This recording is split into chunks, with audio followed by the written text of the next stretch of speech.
वैदिक विज्ञान परंपरा। वेद सत्य विद्या का निधान है, सब प्रकार के विज्ञानों का मूल स्रोत है। पूर्व युग में वैदिक विज्ञान का विशाल विचार वन था। उसके अनेक ग्रंथ काल के ग्रास बनकर लुप्त प्राय हो गए। अनेक मनीषियों और देवर्षियों ने जिन ग्रंथों के अनुशीलन में भाग लिया ताकि अनेक शाखा प्रशाखाएं विकसित हो सकी। संहिताओं की ज्ञान राशि अर्थावबोध समझने समझाने की दृष्टि से सर्वप्रथम प्रयास ब्राह्मण ग्रंथों में किया गया, जिनमें न्यूनाधिक भाव से वेदार्थ को प्रतिपादित किया है। इन ब्राह्मण ग्रंथों पर आधारित वैदिक चिंतन परंपरा में संहिताओं पर सायणाचार्य कृत तैत्तिरीय भाष्य, भट्ट भास्कर कृत तैत्तिरीय संहिता, उव्वट कृत शुक्ल यजुर्वेद माध्यन्दिन संहिता, महिधर भाष्य आदि भाष्य लिखे गए। इस प्रकार पूर्वोक्त भाष्यों में वेद विज्ञान के कर्मकांड परक अध्ययन को ही विस्तृत किया गया, जिससे वेदों का विज्ञान सम्मत अध्ययन समाप्त सा हो गया। वस्तु विज्ञान साइंस ही इस युग की मुख्य विद्या है। वस्तु विज्ञान को वर्तमान शैली के अनुकूल प्रस्फुटित करने वाला कोई वेद का भाष्य उपलब्ध नहीं है। वैदिक धर्म का वस्तु विज्ञान से संबंध बताने के साधन काल समुद्र की तरंगों में लीन हो चुके हैं। फिर विज्ञान राशि कहकर वेद का गौरव इस युग में किस आधार पर टिक सके। भारत के कई योग्य आधुनिक विद्वानों ने वेद गौरव शिक्षा के लिए वस्तु विज्ञान से वेद का संबंध दिखाने का प्रयत्न किया, किंतु भारतीय शास्त्रों की नियत परिभाषा के अनुसार क्रमबद्ध विज्ञान का मूल वेद में न बताया जा सका।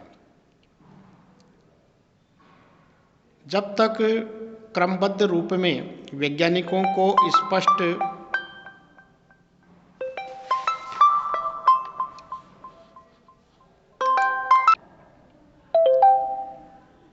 भारत के कई योग्य आधुनिक विद्वानों ने वेद गौरव शिक्षा के लिए वस्तु विज्ञान से वेद का संबंध दिखलाने का प्रयत्न किया, किंतु भारतीय शास्त्रों की नियत परिभाषा के अनुसार क्रमबद्ध विज्ञान का मूल वेद में न बताया जा सका। जब तक क्रमबद्ध रूप में वैज्ञानिकों को स्पष्ट न बता दिया जाए कि वेद में वस्तु विज्ञान की इतनी ऊंची परिभाषाएं हैं कि जहाँ तक का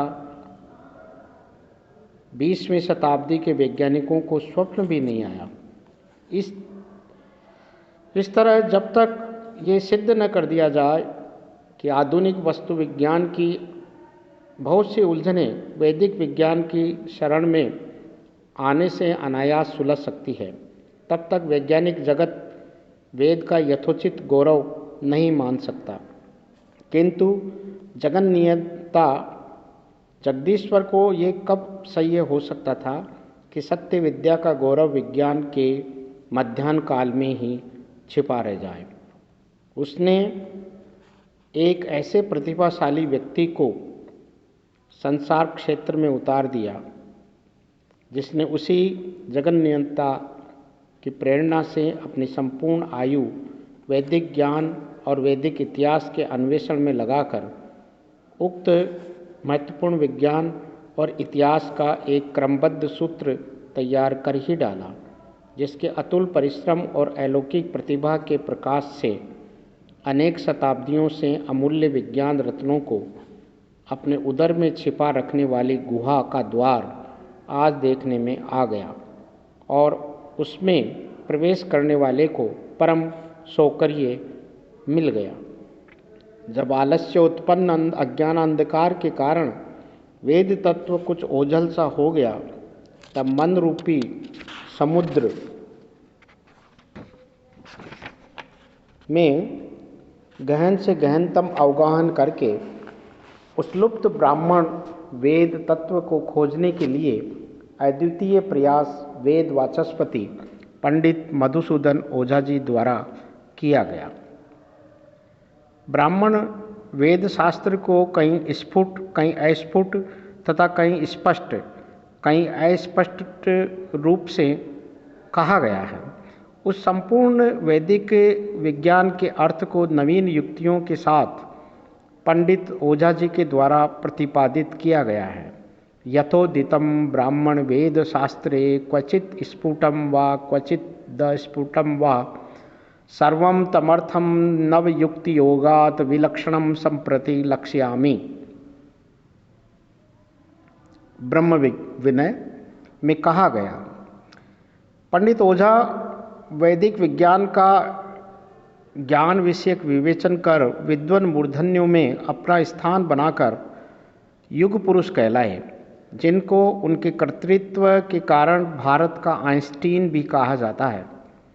वेद विज्ञान के समुद्र पंडित ओझा ने वेद के संबंध में अपनी मनीषा से वेदों का तत्वदर्शी चिंतन 4 प्रकार से लिखा, जो निगम के अंतर्गत तथा आगम ग्रंथों का एक भाग है, जो आगम के अंतर्गत परिगणित है। निगम में ब्रह्म विज्ञान, यज्ञ विज्ञान, पुराण समीक्षा, वेदांग समीक्षा। आगम में आगम रहस्य। प्रत्येक विभाग में अनेक महाग्रंथ हैं एवं प्रत्येक महाग्रंथ के अंतर्गत कई ग्रंथ हैं। पंडित ओझा ने नासदीय सूक्त के अनुसार सृष्टि के मूल विषयक वादों का सम्यक चिंतन करके उन सिद्धांतों का इस प्रकार प्रतिपादन किया है।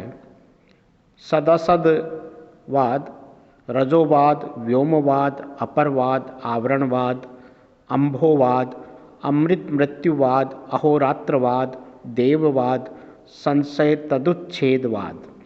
वेदोक्त वादों को अंगीकार कर उनके समन्वय के लिए ही ब्रह्म विनय ग्रंथ का प्रणयन किया है। इस ग्रंथ के प्रतिपाद्य का प्रतिपादक ग्रंथों से अभेद बताते हुए पंडित ओझा जी ने ब्रह्म विनय के निर्विशेष अनुवाक में कहा है, यत्र प्रदर्श्या विषये पुरातना, यत्र प्रकारोऽभिनवः प्रदर्शने, यत्र प्रमाणं श्रुतिये संयुक्तयस्तद् ब्रह्म विज्ञान विदम विमर्श्यताम। अर्थात ये ब्रह्म विज्ञान विषय चिंतनीय है, जिसमें प्रदर्शित विषय पुराने हैं किंतु जिसमें प्रदर्शन का प्रकार नया है, और जिनमें युक्तियों के साथ में श्रुतियों के प्रमाण रूप में प्रस्तुत किए गए हैं। इस प्रकार श्री ओझा ने वेद विज्ञान परंपरा में नवीन दृष्टि दी है। सर्वशास्त्र निष्णांत, सर्वशास्त्र स्वतंत्र महामहोपाध्याय पंडित शिव कुमार शास्त्री जी महाराज विद्या वाचस्पति पंडित मधुसूदन जी ओझा के गुरु थे। पंडित शिव कुमार जी ने काशी में वर्षों अपने मेधावी शिष्य पंडित मधुसूदन ओझा को वेदांग का अध्ययन करवाया, और खासकर ब्राह्मण ग्रंथों का। पंडित शिव कुमार जी को मानो ये भान हो गया था कि वेदार्थ रहस्य उद्घाटन के लिए मधुसूदन ओझा ही उपयुक्त पात्र हैं, योग्य शिष्य हैं। तभी तो अध्ययन पूर्ण होने के बाद गुरु ने शिष्य मधुसूदन को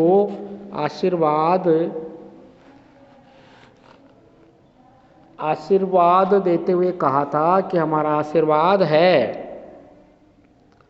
कि तुम वेद के तत्वार्थ को प्रकट करते हुए सनातन धर्म की रक्षा कर सकोगे।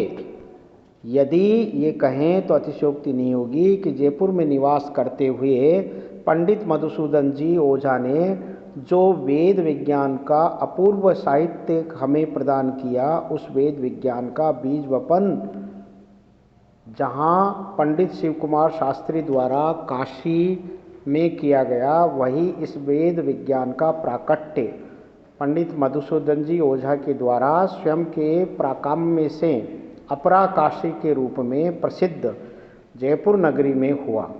ये जयपुरीय आर्ष प्रजा का सौभाग्य है कि संस्कृत विद्या के प्रचार प्रसार के संबंध में जो स्थान पुण्य धाम काशी को प्राप्त है, वही महत्व जयपुर नगर का भी रहा है।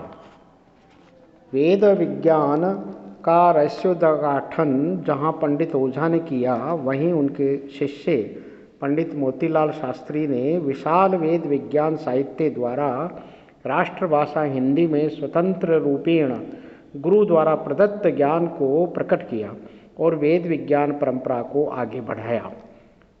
पंडित गिरिधर शर्मा चतुर्वेदी ने भी अपने गुरुवर पंडित मधुसूदन जी के बहुत से ग्रंथों का संपादन करके प्रकाशित किए तथा वेद विज्ञान परंपरा अक्षुण्ण रहे, इस हेतु देश के विभिन्न भागों में प्रचार प्रसार किया।